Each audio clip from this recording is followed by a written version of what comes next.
નમસ્કાર મિત્રો, ફરી એક વખત એક નવા વિડીયોમાં સર્વ મિત્રોનું સ્વાગત છે. આજના વિડીયોમાં આપણે રાઇટ ટુ એજ્યુકેશન એટલે કે RTE વિશે વાત કરીશું.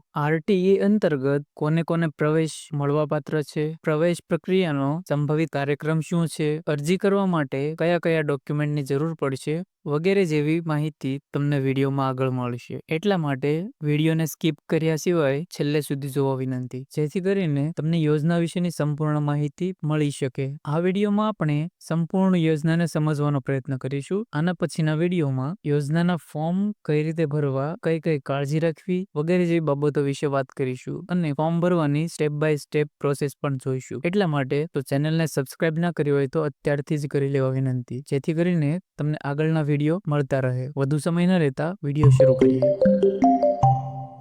સૌથી પહેલા જો યોજના વિશે વાત કરીએ તો RTE હેઠળ બિન અનુદાનિત ખાનગી પ્રાથમિક શાળાઓમાં 25% મુજબ વિનામૂલ્ય ધોરણ 1માં નબળા અને વંચિત જૂથના બાળકોને પ્રવેશ આપવાની યોજના અમલમાં છે. જે બાળકોને 1 જૂન 2025ના રોજ 6 વર્ષ પૂર્ણ કરેલ હોય અને અહીં બતાવવામાં આવેલ અગ્રતાક્રમ ધરાવતા હોય એવા બાળકો આ યોજના હેઠળ પ્રવેશ પાત્ર રહેશે. RTE યોજના અંતર્ગત ખાનગી પ્રાથમિક શાળાઓમાં પણ વિદ્યાર્થી વિનામૂલ્યે અભ્યાસ કરી શકશે. અહીં આપેલ અગ્રતાક્રમ મુજબ વિદ્યાર્થીને પ્રવેશ મળવાપાત્ર રહેશે. યોજનાની સંપૂર્ણ પ્રક્રિયા વિશે વાત કરીએ તો સૌથી પહેલા વિદ્યાર્થીઓ ઓનલાઈન અરજી કરવાની રહેશે. ત્યારબાદ તે અરજી ફોર્મ જિલ્લા દ્વારા મંજૂર થશે. ત્યારબાદ જો અરજી યોગ્ય હશે તો જિલ્લા દ્વારા તે મંજૂર કરવામાં આવશે. જે પછી ઓનલાઈન બેઠકની ફાળવણી થશે. જે બાદ તમને પ્રવેશ કાર્ડ આપવામાં આવશે, જેને તમે ઓનલાઈન ડાઉનલોડ કરી આગળના સ્ટેપમાં શાળાની મુલાકાત લઈ અને પ્રવેશ મેળવી શકશો. હવે જો વાત કરીએ અગ્રતાક્રમની, તો સૌથી પહેલો અગ્રતાક્રમ અનાથ બાળકોને આપવામાં આવશે. ત્યારબાદ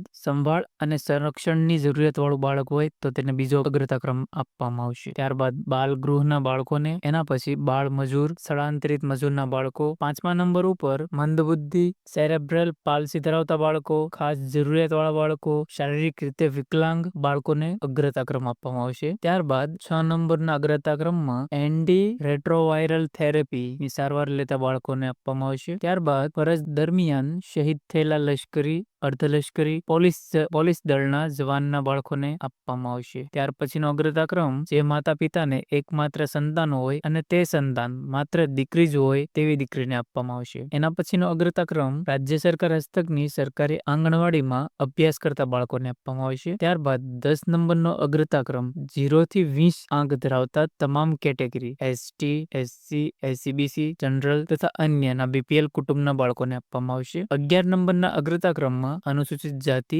SC તથા અનુસૂચિત જનજાતિ ST કેટેગરીના બાળકોનો સમાવેશ થશે. ત્યારબાદ 12 નંબરના અગ્રતાક્રમમાં સામાજિક અને શૈક્ષણિક રીતે પછાત વર્ગ, અન્ય પછાત વર્ગ, વિચરતી તથા વિમુક્ત જાતિના બાળકોને આપવામાં આવશે, જેમાંથી વિચરતી અને વિમુક્ત જાતિના બાળકોને પ્રવેશ પ્રથમ આપવામાં આવશે. ત્યારબાદ 13 નંબર ઉપર જનરલ કેટેગરી અને બિન અનામત વર્ગના બાળકોને પ્રવેશ આપવામાં આવશે. પ્રવેશ માટે કેટેગરીની અગ્રતા, આવકની અગ્રતા, વાલીએ પસંદ કરેલ શાળાની અગ્રતા વગેરે ધ્યાને લેવામાં આવશે. ત્યારબાદ જો સંભવિત કાર્યક્રમની વાત કરીએ, અહીં તમને સ્ક્રીન ઉપર જે રીતે દેખાઈ રહ્યું છે એ મુજબ સંપૂર્ણ કાર્યક્રમ રહેશે, જેમાં ઓનલાઈન ફોર્મ ભરવાનો સમયગાળો 28 થી 12/3 સુધીનો રહેશે. ફોર્મની ચકાસણી કરી અપ્રૂવ કે રિજેક્ટ કરવાનો સમયગાળો 28 થી 13/3 રહેશે. ત્યારબાદ અમાન્ય થયેલ અરજીઓને સુધારા વધારા કરીને ફરી સબમિટ કરવાનો સમયગાળો 18 થી 20/3 સુધીનો રહેશે. ફરી વખત સબમિટ કરેલી અરજીઓને ચકાસવાનો સમયગાળો 18 થી 21/3 રહેશે. ત્યારબાદ પ્રવેશ પ્રક્રિયાનો પ્રથમ રાઉન્ડ જાહેર કરવાની તારીખ 27/3/2025